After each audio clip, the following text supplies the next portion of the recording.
In this lesson, we'll discuss an example of how to solve a set of nonlinear equations using the modified secant method.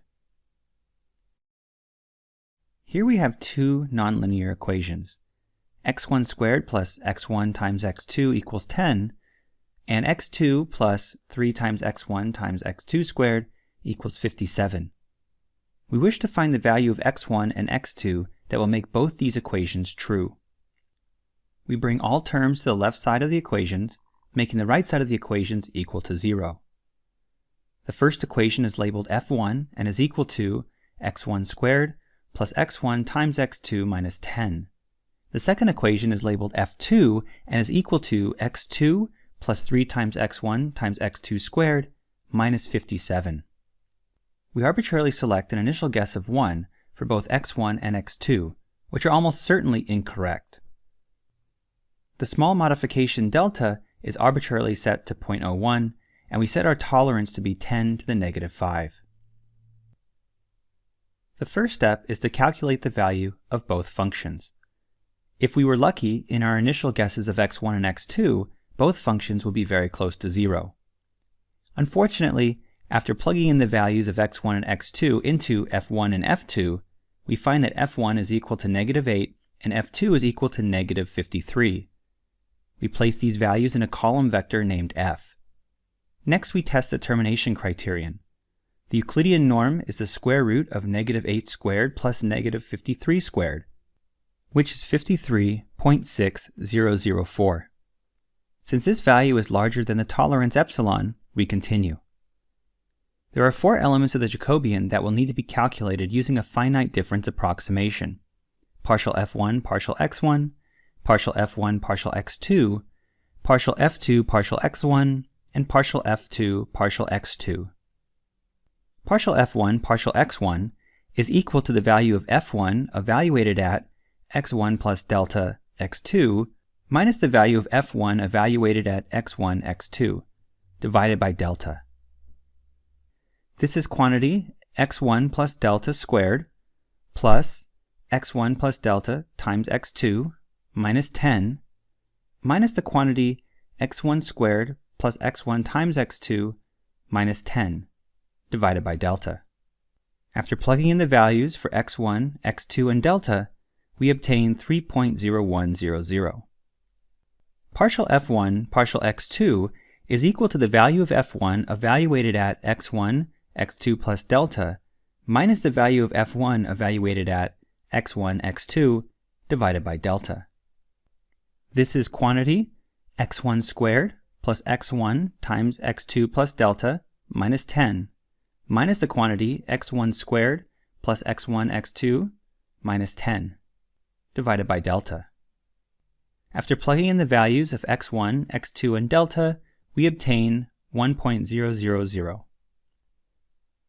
Partial f2, partial x1 is equal to the value of f2 evaluated at x1 plus delta x2 minus the value of f2 evaluated at x1, x2 divided by delta.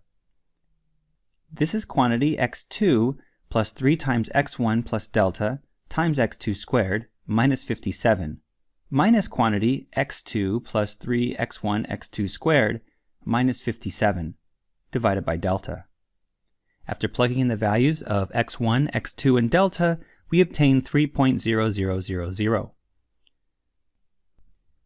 Partial f2, partial x2 is equal to the value of f2 evaluated at x1, x2 plus delta minus the value of f2 evaluated at x1, x2 divided by delta. This is quantity x2 plus delta plus 3 times x1 times x2 plus delta squared minus 57 minus quantity x2 plus 3 times x1, x2 squared minus 57 divided by delta. After plugging in the values of x1, x2, and delta, we obtain 7.0300.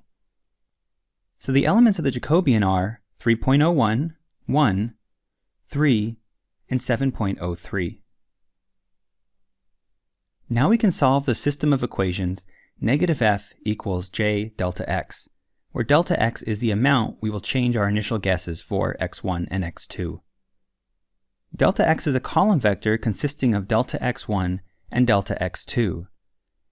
After using Gaussian elimination or the backslash operator in MATLAB, we find that delta x1 is equal to 0.1784 and delta x2 is equal to 7.4630. We add these changes in x1 and x2 to our initial guesses to obtain new values for x1 and x2. x1 is equal to 1 plus 0.1784, which gives us 1.1784. x2 is equal to 1 plus 7.4630, which is equal to 8.4630. We'll go through these steps one more time. We calculate the value of f1 and f2 using our new values of x1 and x2, and find that f1 is equal to 1.3615 and f2 is equal to 204.6637.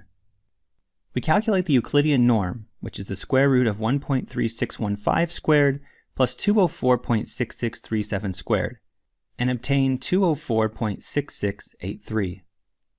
This is above the tolerance epsilon. You may be concerned that the norm is increasing, which can be an indication that we are moving farther away from the solution.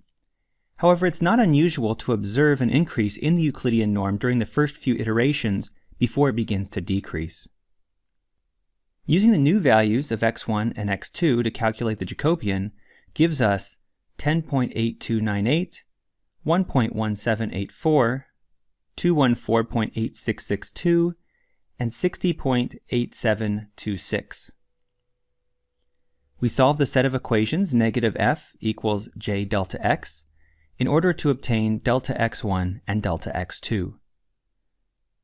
After solving the set of linear equations, we obtain delta x1 is equal to 0.3899 and delta x2 is equal to negative 4.7383. We use these delta x values to obtain a new estimate for x1 and x2. x1 equals 1.1784 plus 0.3899, which is 1.5683. x2 equals 8.4630 plus negative 4.7383, which is 3.7247.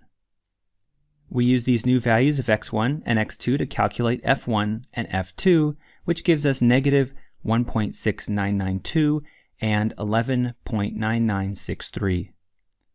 The Euclidean norm is the square root of negative 1.6992 squared plus 11.9963 squared, which is 12.1160.